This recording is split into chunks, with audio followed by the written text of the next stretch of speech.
Hello, my dear students. Welcome to the class of Social Science for the Standard 9th. My name is Manoj Yadav. Today we will discussing about the Chapter 1, Rise of British Rule in India. But before we start any of the syllabus, let us understand the index. This is your index page. Unit 1, 20th century, the world and India. From 1 to 7, this is a history total. 1 to 7, this is the history parts.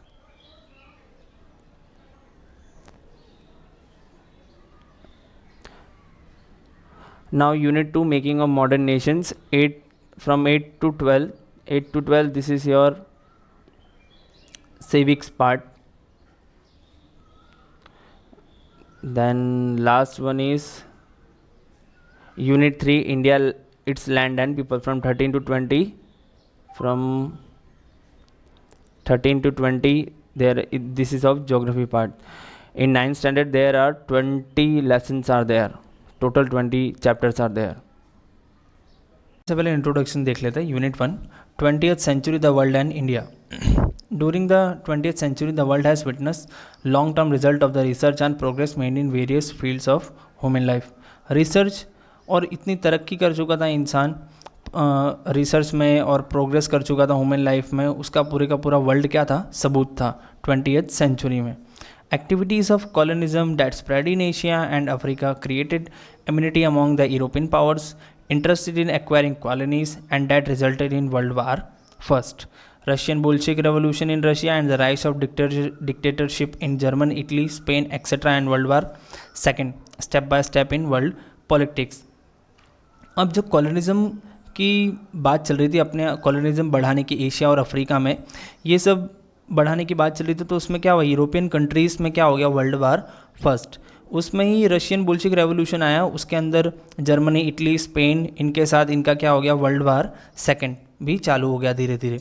जो colonialism बढ़ाने की, acquire करने की जो इनकी इच्छा थी कि हमारी कॉलोनी बढ़े, बहुत बढ़े, इसीलिए. The desire for colonialism and imperialism had shaken the entire world by the use of atomic and other destructive weapons. Colonialism का मतलब होता है छोटी छोटी कॉलोनीज. जैसे हम लोग हमारे यहाँ पर रहते हैं, छोटी छोटी कॉलोनी है, गली है, बिल्डिंग है, रो हाउसेस बने हुए, वो सारी क्या है, हमारी कॉलोनी. उनके टाइम भी कॉलोनी थी कि छोटी छोटी कॉलोनी बना रहे थे रहने के लिए. इम्पीरियलिज्म का मतलब एम्परर रूल होता है. ये सब ने क्या कर लिया कि इतनी इच्छा इन लोग की बढ़ गई थी कि कॉलोनी बढ़ानी है, तो वो लोगों ने क्या किया, एटॉमिक पावर का यूज़ करना चालू कर दिया. एटॉमिक पावर का मतलब nuclear weapons, atomic weapons use करने चालू कर दिए. Of course the desire for peace and safety manifested in hearts of mankind give birth to the United Nations. अब आधे लोग उसमें ऐसे भी थे कि जो लड़ाई झगड़ा बिल्कुल भी करना नहीं चाहते थे, शांति से रहना चाहते थे और उनको सुरक्षा चाहिए था. इसीलिए कौन आया, यूएन आया. इसीलिए एस्टेब्लिशमेंट किसका हुआ, यूएन का हुआ, यूनाइटेड नेशन. यूनाइटेड नेशन इसीलिए बना था कि सबके सब शांति से रहे और सबकी सेफ्टी बनी रहे. The race of expanding spheres of influence that continue between United States of America and Soviet Russia resulted in the cold war. अब क्या हुआ, जो रेस चल रही थी सोवियत यूनियन एंड अमेरिका में, दौड़ चल रही थी, तो वो किस में कन्वर्ट हो गया, कोल्ड वॉर में. कि इम्पीरियलिज्म बनाना है, कॉलोनिज्म बनाना, मैं सबसे ज़्यादा बनाऊंगा, या फिर रशिया सोचे मैं बना लूँ. There were two centres of in the cold war. Cold war के दो सेंटर थे. One of is of Washington DC and second is Moscow. एक का नाम वाशिंगटन डीसी एंड दूसरे का नाम क्या था, Moscow. At the end of the 20th century, the spirit of nationalism that arose from people's pride divided powerful Russia. The wall of Berlin was demolished and achieved the unification Germany. अब क्या था कि 20th century में, जो कि Russia एकदम powerful country था, nationalism की वजह से वो पूरा का पूरा क्या हो गया, टूट गया, डिवाइड हो गया. और वॉल ऑफ बर्लिन भी पूरी की पूरी डेमोलिश हो गया, मतलब गिरा दी गई. और जर्मन क्या हो गया, पूरा का पूरा यूनाइटेड हो गया. These were unexpected and thrilling events. ये एकदम अनएक्सपेक्टेड इवेंट था कि मतलब कोई विश्वास ही नहीं कर सकता था, कोई मान ही नहीं सकता था ऐसा हो भी सकता था. However, the sudden flush of communism could not prevented European and Asian countries including China came under its influence. अब क्या था कि European countries However, the sudden flush of communism could not prevent it. European and Asian countries including China came under its influence.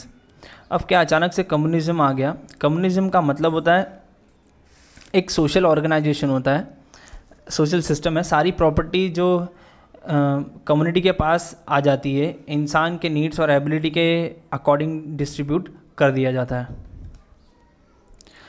And European and Asian countries including उसके प्रभाव के अंदर, जो कि यूरोपियन कंट्रीज़ में एशियन कंट्रीज़, जो कि China भी ऐड था उसके अंदर, तो उसके प्रभाव में, इन सब के प्रभाव के कारण सबको बहुत तकलीफ हो रही थी यूरोपियन एंड चाइना कंट्रीज़ को. Oh some part of the world was coloured in red. Some मतलब आधे पार्ट्स क्या हो गए थे? रेड हो गए थे. रेड हो गए थे मतलब हर जगह खून खराबा होने की सिचुएशन आ गई थी. Yes, this is only one side of world politics. ये क्या है? सिर्फ एक साइड है वर्ल्ड पॉलिटिक्स की. The second side of world politics is also much strong and powerful and it's evident in the movement of liberalisation that has spread in Asia, Africa and other parts of the world. Second जो side था वो भी बहुत strong था और powerful था. उसका पूरा का पूरा सबूत है कि एशिया एंड अफ्रीका जो पार्ट्स थी वो भी लिबरलाइजेशन पॉलिसी यूज़ कर रही थी, वो भी बहुत पावरफुल थी. This movement gave rise to fight for nationalism and freedom in many countries including India. ये मूवमेंट, लिबरलाइजेशन मूवमेंट से वो लोग नेशनलिज्म के प्रति, मतलब अपनी कंट्री के लिए फ़ाइट करना वो लोगों ने वहाँ से चालू किया. नेशनलिज्म का मतलब वही होता क्या, देशभक्ति जो बोलते हैं ना हम, वो वहाँ पे बहुत सारे फ्रीडम फाइटर्स जो कि फ्रीडम के लिए स्ट्रगल कर रहे थे और अपने देश के लिए लड़ाई कर रहे थे. It created and developed such a systematic and spirit of newer expect all around sacrifice for achieving national independence. सब के सब एक नया कॉन्सेप्ट पूरे के पूरे वर्ल्ड को बताया था ये लिबरलाइजेशन ने, जो कि एशियन कंट्रीज़ थी जिसके अंदर इंडिया भी इंक्लूडेड था. ऐसा बताया कि हम अपनी आज़ादी के लिए लड़ सकते हैं, और वो लोग लड़ भी रहे थे. इतना ज़्यादा भावुक हो गए थे और देशभक्ति थी कि अपनी जान भी दे सकते थे. जैसे कि हमारे फ्रीडम फाइटर्स जितने भी थे, भगत सिंह, सुखदेव, राजगुरु, इन लोगों ने भी अपने आज़ादी के लिए, अपने देश के लिए जान दी थी. That is inspired and encourage Asian and African countries. और इंडिया ये सब कर रहा था लिबरलाइजेशन पॉलिसी यूज़ करके, तो वो लोग उन इंस्पिरेशन हुआ, इंस्पायर किया किसको एशियन एंड अफ्रीकन कंट्रीज़ को, कि इंडिया कर सकता है तो हम लोग क्यों नहीं कर सकते. तो उन लोगों ने भी लिबरलिज्म का यूज़ करना चालू किया.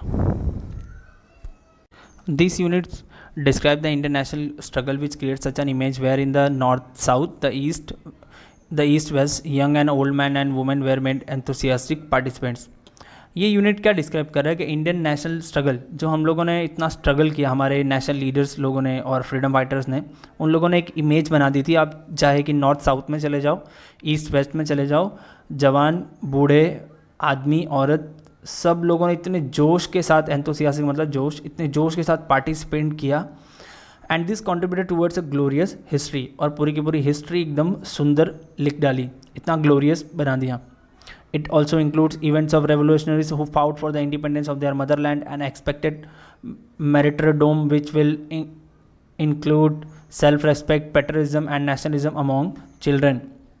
हमारे रेवोल्यूशनरीज ने इतने अच्छे से लड़ाई की, किसके लिए? मातृभूमि के लिए, और इंडिपेंडेंस दिलाया. और बच्चे लोगों में, सब में एकदम नेशनलिज्म जाग गया कि हमारे जो स्ट्रगलर और रेवोल्यूशनर्स थे इतने अच्छे थे, ऐसा ऐसा किया उन लोगों ने, उन लोगों को जानने की इच्छा बढ़ने लगी. Necessary maps and pictures have been provided to clarify the write-up. Industrial revolution has been discussed in this unit. Necessary maps and pictures have been provided to clarify the write-up. आप लोगों को ज़्यादा अच्छे से समझने के लिए मैप्स, पिक्चर्स सब कुछ दिया हुआ है इस टॉपिक में. Industrial revolution has been discussed in this unit with the aim that students understand the importance of how discoveries made in the field of science and technology can lead to the progress of future generation.